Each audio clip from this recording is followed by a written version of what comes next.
to Secrets of a Sugar Daddy. Here's your host, Marcus. I'm Marcus. And I'm Amy. And we have today a gentleman named Jerry Biggs. We'll call him Mr. Biggs. Mr. I like that, don't you? I love it, yes. Yeah. Wrote a book called The Sugar Factory, A Guide to Becoming a Sugar Daddy. How you doing, Jerry? I'm doing well. Thanks for having me on the show. What prompted you to write a book about becoming a sugar daddy? Make lots of money? Is that your advice?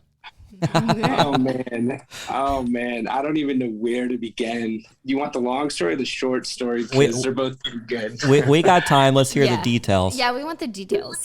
Okay, so growing up, I had parents that were teachers and went to a lot of different schools. Whether I got kicked out or decided to change schools and school districts for sports is up to you to decide.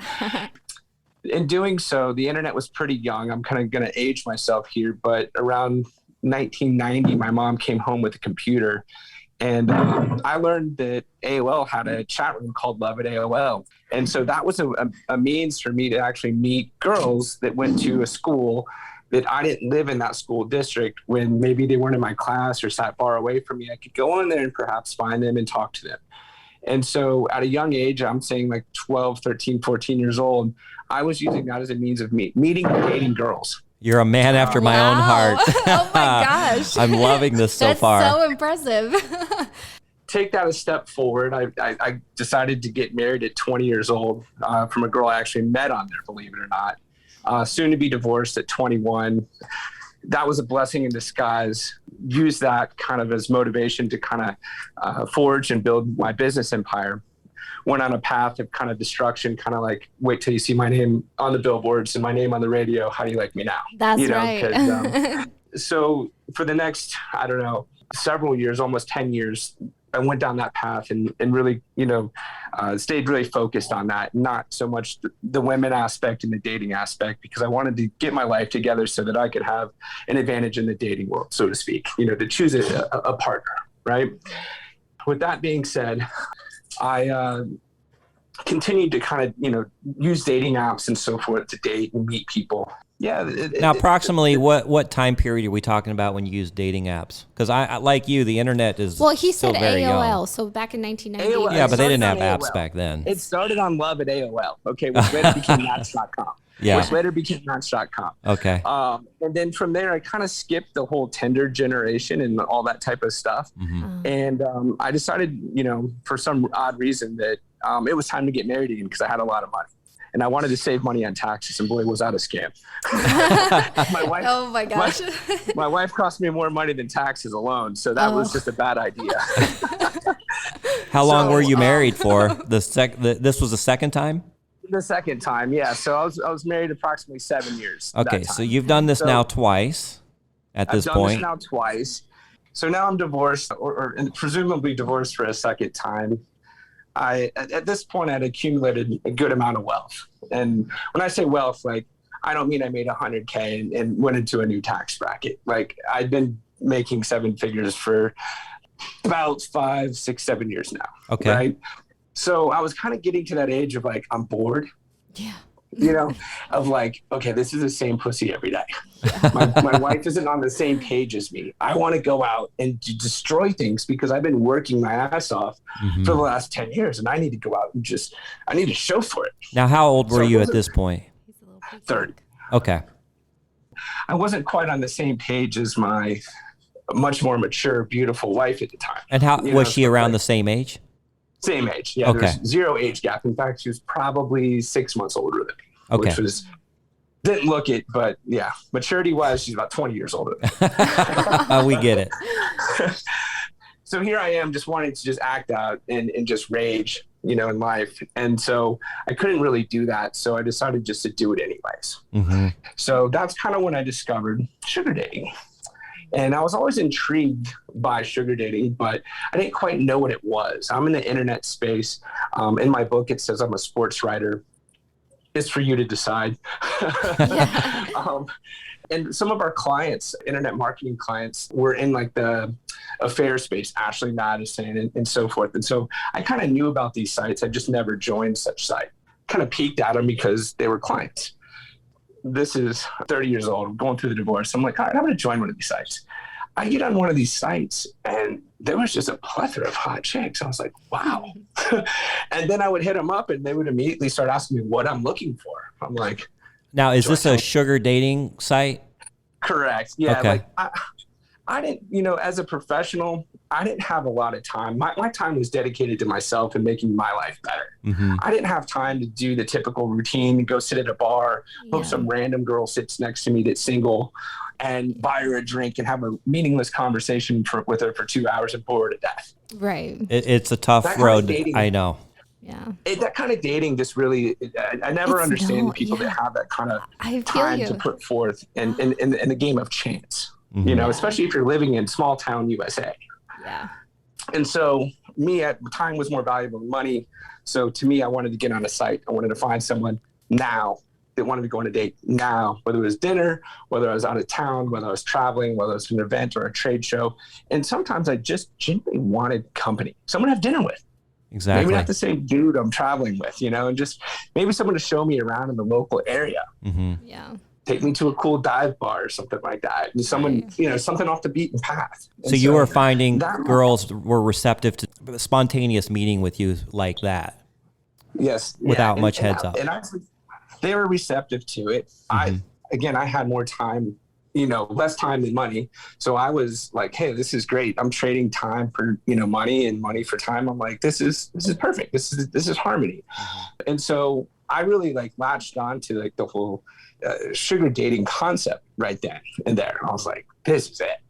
About that time, I had a tragic accident that I won't really go into detail on because it pretty much identify who I am. It became pretty known, especially in our community around, pretty much the supercar world. I found myself laid up in a bed, like a hospital bed, doing tons of surgeries and whatnot. Mm. I was now divorced, living in a mansion with the dog. I couldn't take my trash cans to the end of the road. Oh.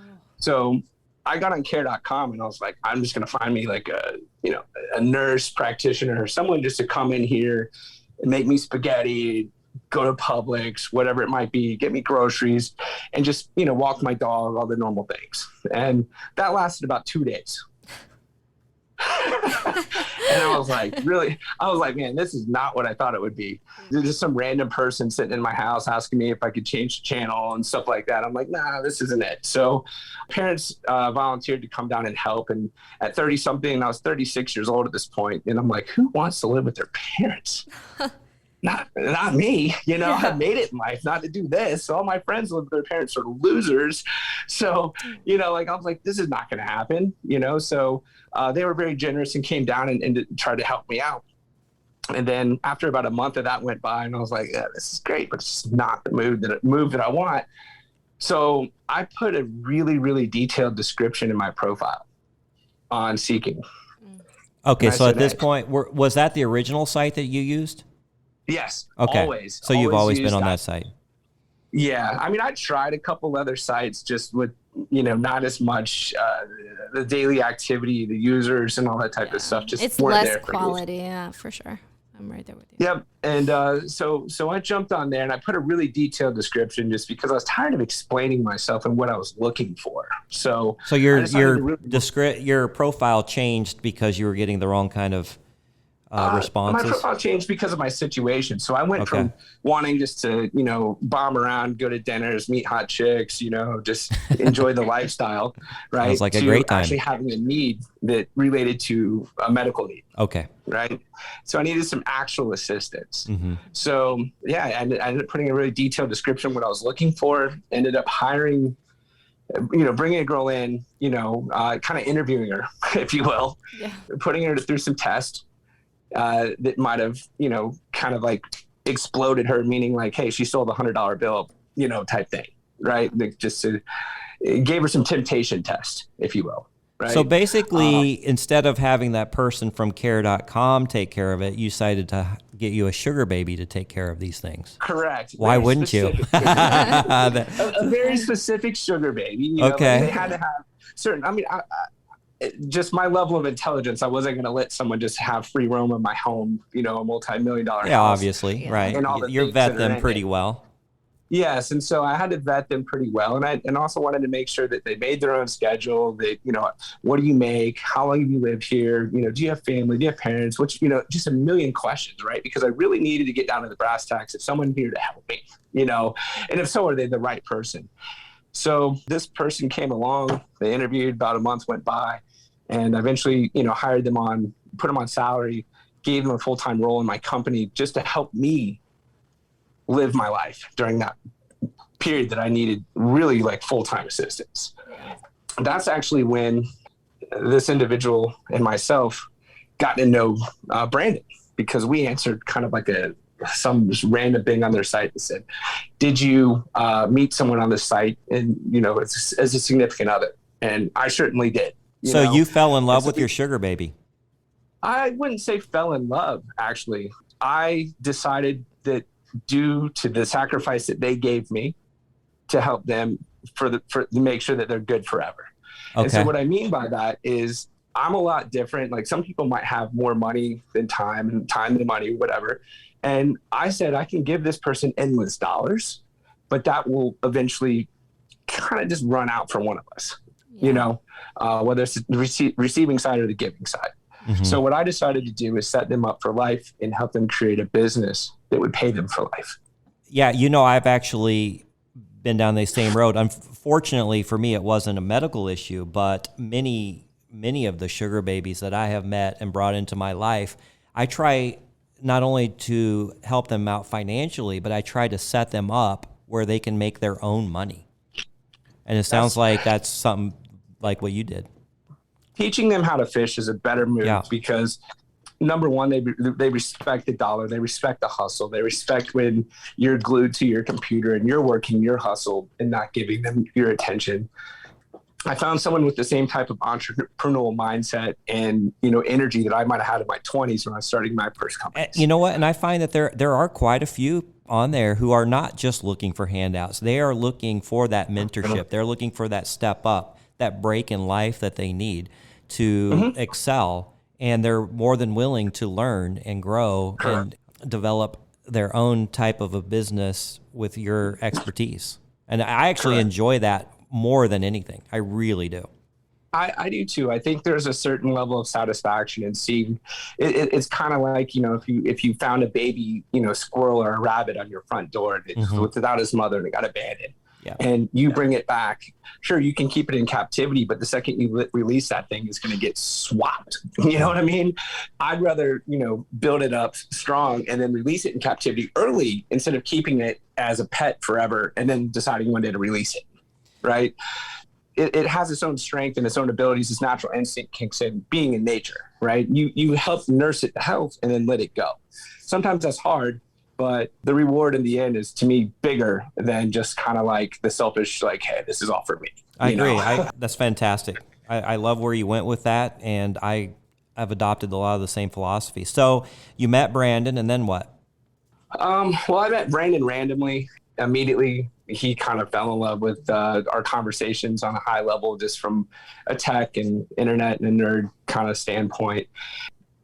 As you know, he's dated, and been divorced a number of times. And he just kind of looked at me and said, wow, he's like, you're the real deal. He's like, you're in an open relationship with this person that you met on my site. You guys still love each other.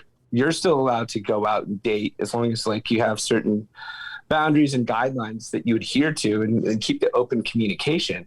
But you guys still come together and produce things together that are, bigger than any one of you. He's like, you're kind of I look up to that, because everyone's searching for a lot of answers in their own life, whether it's love or relationships and stuff like that, because we all go through different road bumps and challenges throughout how we define ourselves that time period.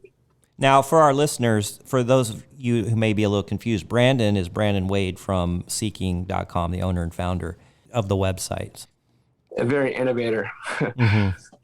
Yeah, I mean, so I wrote this book mainly because my experience in internet and technology. I realized that in the dating world, we talk about an age gap between, the male and the female and, how that dynamic works. Well, in the internet world, there's an age gap. It's really more like an age cutoff. right? Yeah. People that are like in that 40 to 45 range and sometimes a little bit lower, they are computer illiterate. And I'm talking CEOs.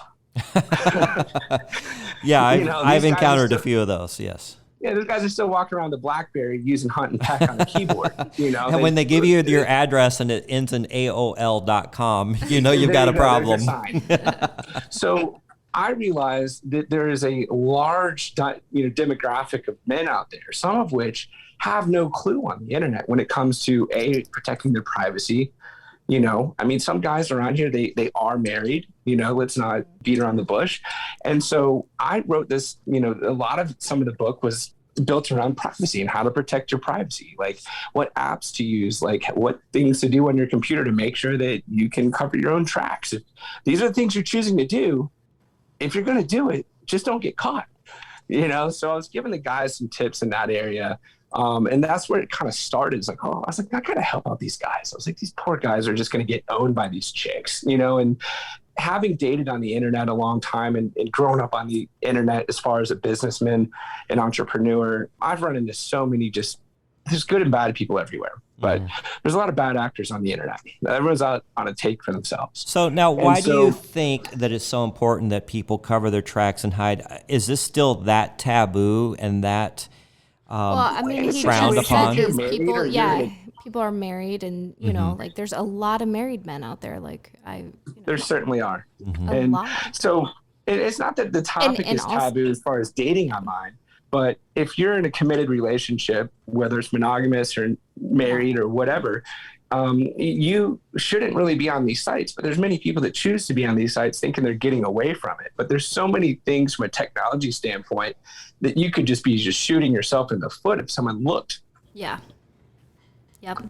And then also, like on a business standpoint as well, like they have to protect their assets and everything that they've accomplished because it can ruin you. Well, I know that I follow a lot of those techniques on kind of hiding my real identity until I get completely comfortable with somebody, because you get a sugar baby that goes sideways and they could take your business down. I mean, I've seen it happen, and I've had some that, they're just certifiably nuts. They will blow up your phone. Nothing to lose, everything to gain. Yeah. And, they see you almost in some cases as a blackmail target, especially if they've identified you as someone that has extreme wealth. Right. It's a good CYA tactic until you really feel comfortable around someone, know who they are, know what their motive and objective is. And I think that, it's just good practice on the internet in general. You don't want to dox yourself and start going out there and answering questions on, Facebook as surveys like, hey, what was your first car in high school? What was your favorite teacher? And thinking you're taking a survey and someone's just doxing you. Yeah. Like there's a lot of dumb people out there. So, and you cover these in your book pretty extensively. There's a good part of it dedicated to that. I mean, not like chapters and chapters, but there's a little tiny segment dedicated to that type of stuff. What apps to use, secret chats like Telegram, and there's a number of those types of apps you can use to have encrypted messaging and stuff like that. Versus, I should know firsthand. I got into a text message with an old sugar baby over iMessage, and I had a smart home that all my iPads were connected to my iCloud account. That's pretty stupid, right? So like you can shoot yourself in the foot even if you are a smart person. Yeah. What inspired you to write this book? The accident.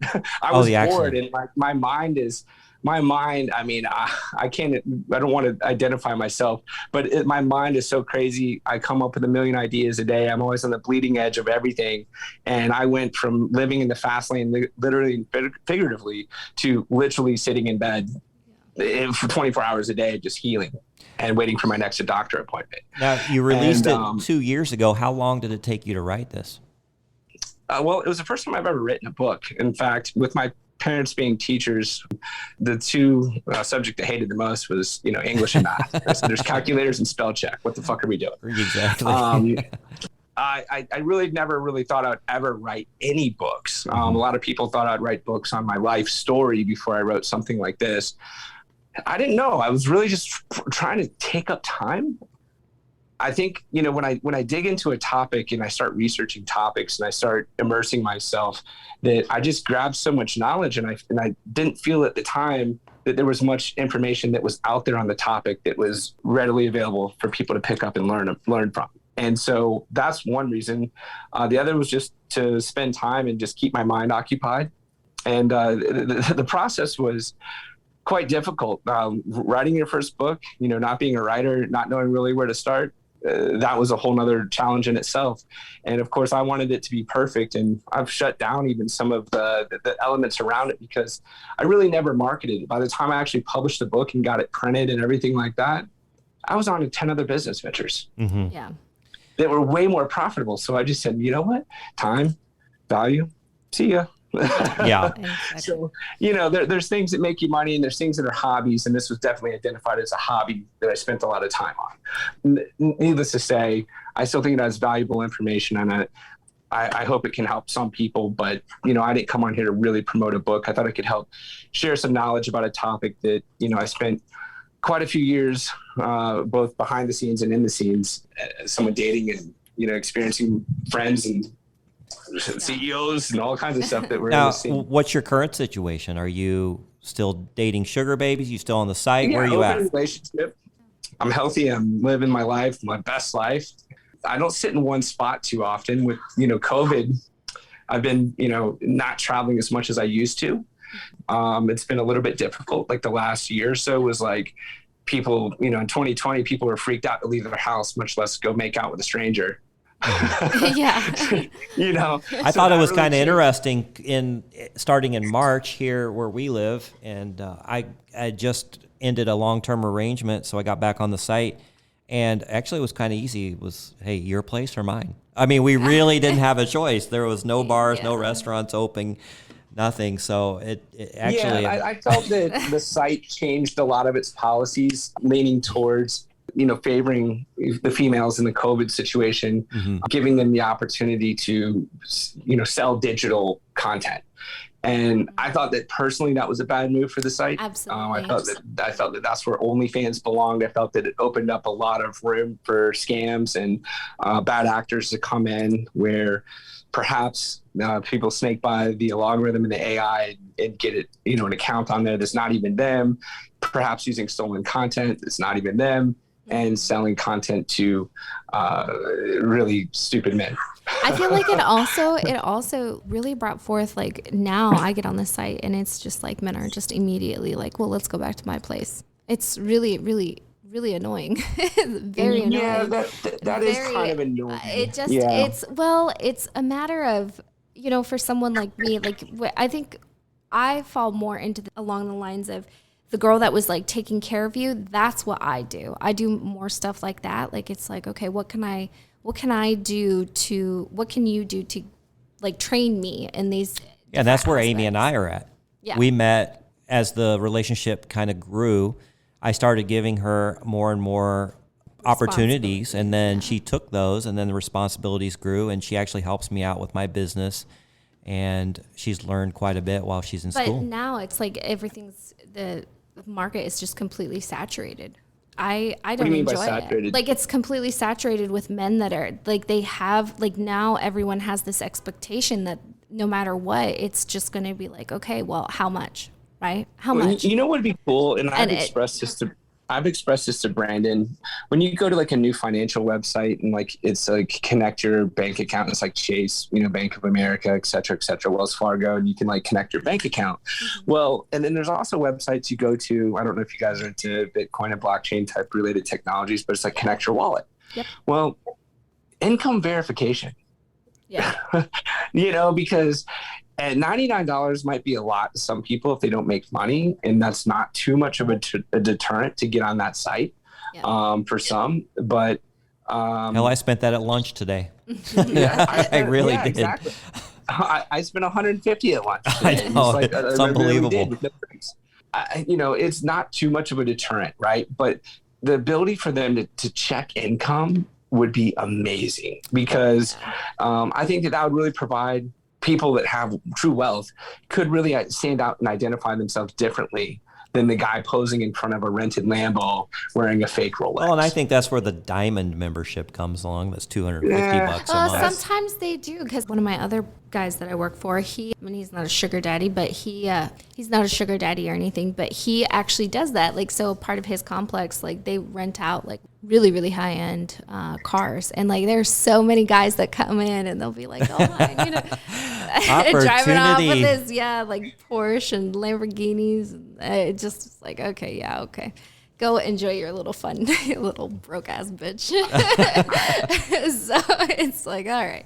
Have you ever noticed the people with least amount of money are trying to look like sometimes they have the most? Oh, and whereas it's the the worst. opposite. You know, I play golf with a gentleman. A few years ago, he's worth $500 million. He's probably closer to that because all of his money is in real estate, and you know what that's done these days. But he wears a white shirt, untucked, and shorts and old ratty shoes to play golf in. Like, you would never. This guy looks like he'd be walking through Walmart and he would fit right in. Is this the guy from my home state? No, you haven't met him, Oh, but he's probably one of the wealthier guys at my club, and you would never know it.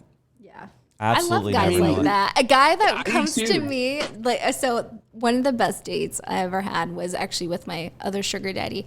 Shows up and he's wearing a Hawaiian shirt. And I'm just like, look at this guy. He's got like bracelets on. I'm like, yes, you are my type of guy. Like, Really? I'm already just like enamored with him. Like, yeah, I was like, I don't want to invest in Hawaiian sir. shirts, but are you going to force me to do that?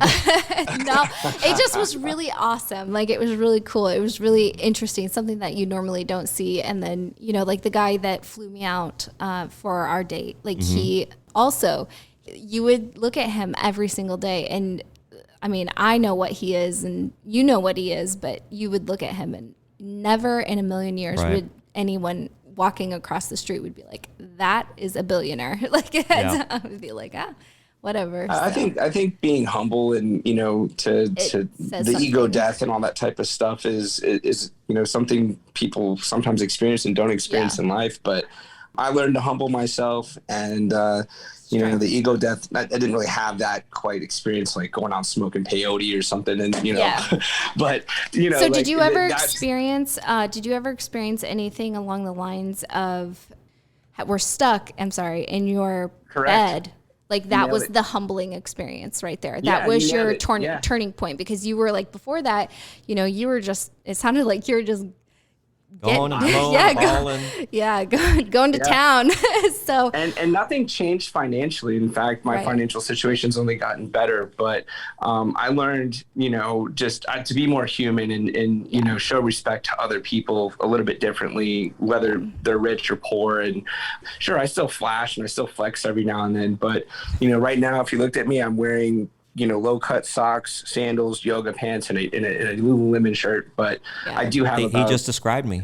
but I am also wearing, you know, two diamond necklaces. I'm kind of humble. Yeah.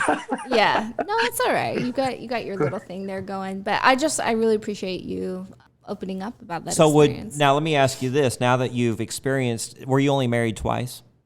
I was only married twice. That's the final stop. So you've kind of sworn off marriage now.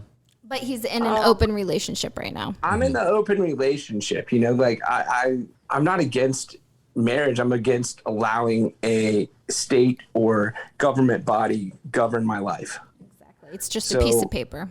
That's all It's just is. a piece of paper. So once right? you So, I mean, found this lifestyle, you felt like you were home. This was what you were looking for. oh yeah, absolutely. It's, you know, there's a lot of things that happen when you get married. From some people let themselves go. Yeah. You know, they stop working out, they stop taking the self-care and stuff like that. Other people just kind of sometimes become lazy in their own personal lives and in other areas, not just, you know, physical appearance. I saw so many men that were married my age, you know, over the years, and they were either, and I'm not ratting them out, I'm just saying there's a lot of men out there that were just cheating on their lives, living a double life. Yeah. And I said, man, I just really don't want to do that. I said, I want to just be honest and open, because that's when I'm at my best. Exactly. You I know- would much rather, for me personally, the reason why, like, you know, I've been engaged once. I didn't follow through with it, thank goodness. But it just, you know, for me, it's like I would much rather someone wake up to me every single day because they want to, not because they have to type situation. Yeah. And it just makes like, it allows for so much more breathing room, so much more, everyone can just kind of be themselves. You don't have to change any part of who you are, because at any given moment you can leave if you want. And there's just, Yeah. it You know, and that's takes where that I'm away. torn, because, I grew up in a very religious family. We were always taught to find a good partner, marry them, have kids, and, Yep. and grow up and teach your kids well. But, I was married for 16 years and I was miserable. Not saying that we didn't have great times. We did, but for the most part, it was just A routine. after 16 years, I started dating again, and I wasn't getting anywhere with these traditional apps and the bars. I wasn't getting anywhere, so I had to use what I call my cheat code and go on a sugar dating website and kind of basically, I wouldn't say bribe, but use my wealth to at least get some responses. Yeah. And then after that, it You gotta really show off your peacock feathers. no, but then once that it really blossomed into something magical, as I've met, like you have, many women that truly want to learn and want to be mentored and experience things. They do come and they do go for various reasons, but I am actually friends with most of my past sugar babies, where I can't say that about my past relationships. Yeah, and that's a testament to how you treat them, and that's a testament maybe whether it worked out or not. That's the difference in what both people were looking for in the end, and if that matched up. But sometimes you have to go on a few dates before you can really find someone's true personality showing through, or their true intention showing through, or maybe, who knows, maybe they fart in their sleep or something weird, like, I don't know. So weird. Oh my So God. how long have you been with your current partner? Just over 4 years. 4 years. That's a good long time. Yeah. And you met her Yeah, on it's the good. website? Correct. Yeah. I won't go into her detail unless she wants to come on here and talk, but she was using the website as a means of she was selling a financial product. Okay. So she was trying to network her business. Correct. So she had a Why wouldn't business you? mindset for using the site, and I had a kind of a medical need for using the site, although I was on there prior to. Mm-hmm. And so when we came together and we kind of like hashed out like everything, like, what are we doing here, and like, how does this work, and can this work, and figured out that we like each other enough to hang out with each other. We went through some road bumps like anyone else, trying to kind of assert their dominance, or establish their their rule or something like that, if you will, where two people are trying to Figure each other out, yeah. Yeah, exactly. But smart people, good people can work through situations. People that don't have a clear head, or they're not stable, sometimes they can't see through to the other side and what the net benefit might be, should they be able to give and take to make something work. And Now- that, ladies and gentlemen, that right there means communication. Like, please find your words, try to communicate your feelings, what you want, so that way you don't have to waste anyone's time. And Now, did you guys talk with about that. having an open relationship from the very beginning, or did this conversation that was kind of something evolve? I didn't even know that existed. Like, and she was the one that suggested it to me, and I was like, what does that mean? So it was her know? idea. Yeah. And I don't know if she still regrets it to this day or not, but Now, is she still on the site? no, not really. I would say I'm on there a little bit more, but I go on there because I truly enjoy young energy being around. I enjoy having attractive women around, whether I'm out on my boat, yacht, doing something fun, concert wise or whatever, because I'll tell you what, when I'm doing the things I do it big, and that attracts other people. And you wouldn't believe the number of people that will come up to you. I don't care if it's a CEO of some energy brand or this or that. They want to introduce themselves. Like, who is this guy? What is he doing over here? So that is just a means of networking for me. I get to provide an amazing, fun experience. So sometimes may have never, been something on their bucket list or to-do list. I get to have a good time because I'm surrounded with beautiful women. And then other times that attracts more people to you, and they want to network and know who you are and introduce themselves. Now, does she ever get jealous of this?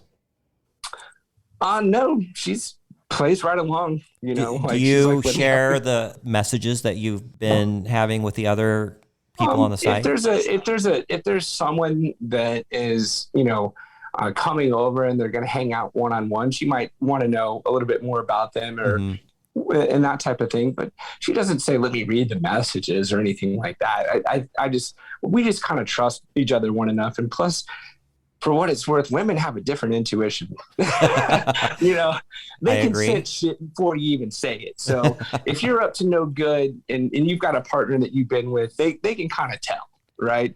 So without even saying it. So I just keep things on the reel and just be like, hey, this is what's going down. And sometimes it's like a left hook surprise, you know, like, hey, oh yeah, by the way, at 5 o'clock, there's 10 girls rolling up. Like not necessarily in those words, but you know, like just kind of out of the blue, like, hey, this is going down. Like, what? You know? Well, I know that Amy and we've been together for a year and a half. And we've been driving down the street and she's been reading messages from somebody that she's talking to the site. And I've actually taken her shopping to get ready for the date. I would have never done that before. So this is kind of new to me also. But I found out I actually enjoyed it. And, you know, I would read her comments or messages that I get, and she would actually tell me how to respond or, hey, avoid this one at all cost, or give me great advice. So we actually bounce those off each other. I very much so enjoy voyeurism. So that's that's where that comes into play. Sure. I enjoy that aspect of it. It's not a control thing. I just really, I don't know. It's just fun to me. It's very sexually arousing. Sure. Everyone has their but that's things that they like. Everyone, there's no judgment. Different. Yeah. Yeah. So, and the nice thing is too is if Amy finds somebody that works better for her and she ends up leaving, I'll be happy for her, and we'll never lose touch, and we'll always be friends, and likewise. You're so sweet. Correct. And that's a true gentleman and a sugar daddy. And, you know, a lot of people get on this site and they believe that people are their property because they've given them an allowance. Yes. That's the wrong mentality on this site, because no one's property of anybody unless you've got a marriage document that says two have become one. Exactly. And I think that is the problem I think that's happening right now, at least in my aspect, like in my current situation or whatever. Like I don't know what it is. I have no idea. And it's probably, I think it's geographically, it has a lot to do with it. I've never experienced this before. So it's just been really interesting. I'm just taking it, learning from it. And I don't know, there's a lot of selfish people out there right now, which sucks, but I get it. Well, you got to dig through all the BS to get to the gold and the diamonds that are there for you. I'm very aware of that. I would just say the site has changed. Like listening to his story and how his story unfolded, it has dramatically changed since then. Like it's not even on the same level. So I think Jerry, why do you think it's changed? Several reasons. I blame one, OnlyFans. OnlyFans, yeah. I think OnlyFans changed it because there's a lot of females that began to earn, you know, 5 and 6 figure incomes from their bedroom, not leaving the house. Mm-hmm. So for that, you took all the strippers and it was like a vacuum. They were gone. You know, like everyone all of a sudden was making 6 figures from home. And without even going on a date with a man, going out in public, no need to be discreet, you know, who they're dating and stuff like that. So I think that had some change to it. COVID certainly played a big role in that, where the face-to-face meeting, you know, go out to your favorite restaurant. Restaurants don't have the same energy and vibe that they had in some big cities. Yeah. And then, you know, like men are stuck at home with their wives. They're forced to be stuck at home with their wives right now. Oh yeah. So that you know, like they were just like, wow, I can't believe how much my marriage has suffered, and this is what I'm lacking, you know. Whereas before, they could probably honestly distract themselves by submerging themselves into work, right? So they took that sexual energy and they were able to put it somewhere else. And this COVID like forced everyone to be like, wow, this is the realization of life for me. Like this is that too. And there was less business travel. There was less, you know, corporate dinners going on. There was less trade shows going on. And so a lot of those things really changed people's kind of like habits and things that they would consider, hey, every year I go to Vegas in January for CES. Yeah. you know? So a lot of those things dried up and people had to find what in society we refer to as our new normal. I feel that I reject any new normal. I want my old normal back. Mm-hmm. Right.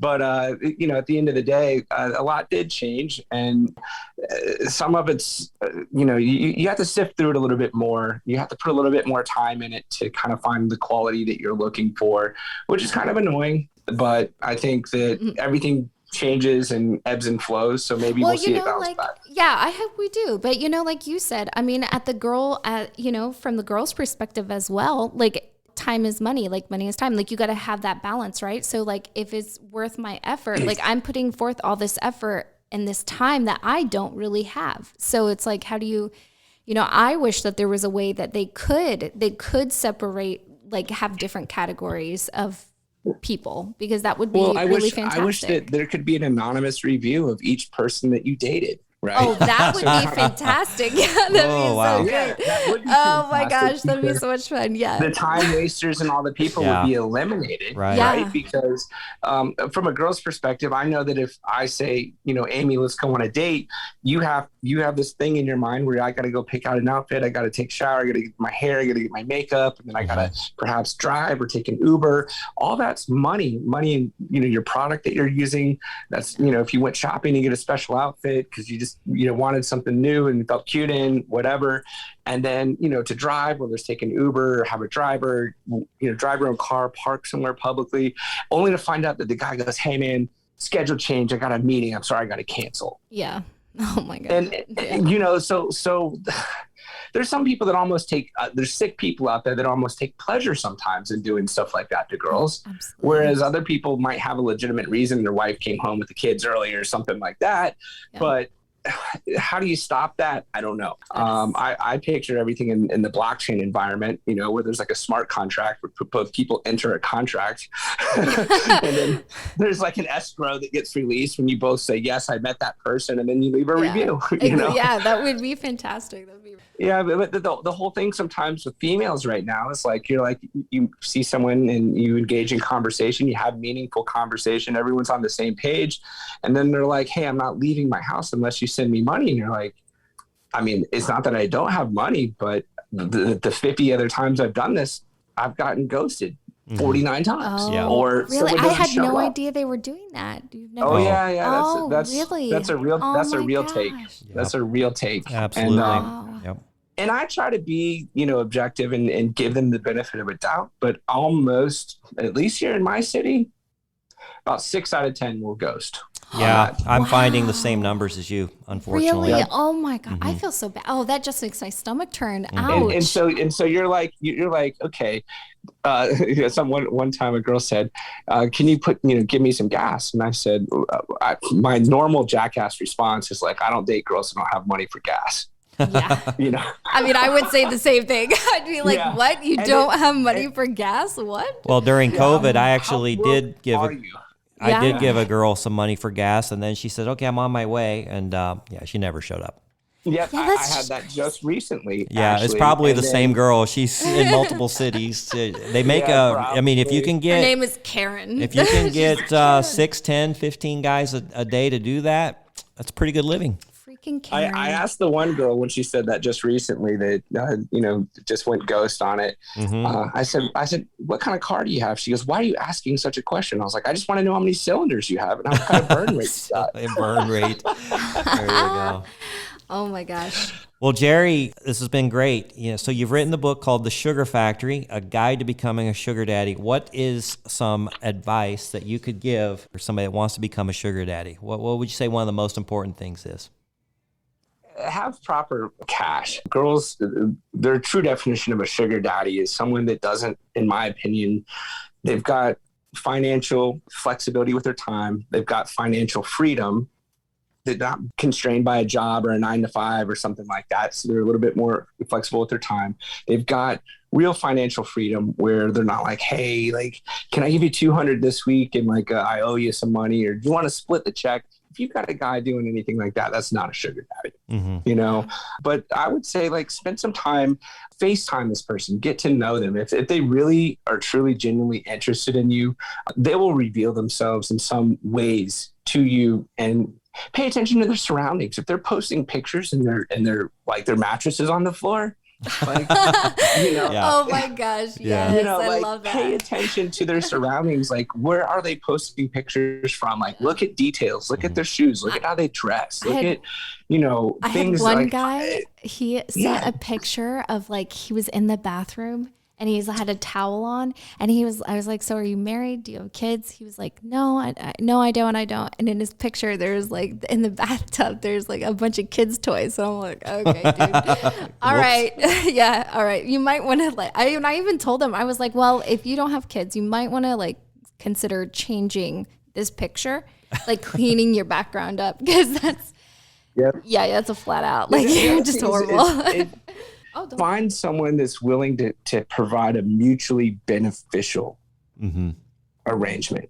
Right. Yeah. It shouldn't just be one way. You Yeah. should get something out of it besides, a little fun here and there, after the date. Like, that's not going to be substantiated over a long period of time because it's just not going to work. So find someone that you can actually, if you align with someone's kind of, mindset, their political views, their future views, places they want to travel, food they like to eat. If you find that they're in a career and they're a doctor or something like that, and you want to go into the medical field or something that they can mentor you or maybe help you with a career, like those are things that are really going to provide longer and more fruitful relationships on this site. Yeah. All right. The Sugar Factory, a guide to becoming a sugar daddy. Where can we find your book? Right now you can find it on Amazon. Great. So look up the author, Jerry Biggs. All right. Well, thanks for joining us today. This has been Secrets of a Sugar Daddy. Find us on Instagram, Facebook, TikTok, all that social media. We're on all of it. So thanks again to Jerry Biggs for joining us today, and we will see you next time. All right. Thank you Thanks. both for having us and for me. Bye-bye. Bye. Thanks for joining us. If you'd like to connect or even be on the show, we'd love to hear from you at secretsofasugardaddy.com.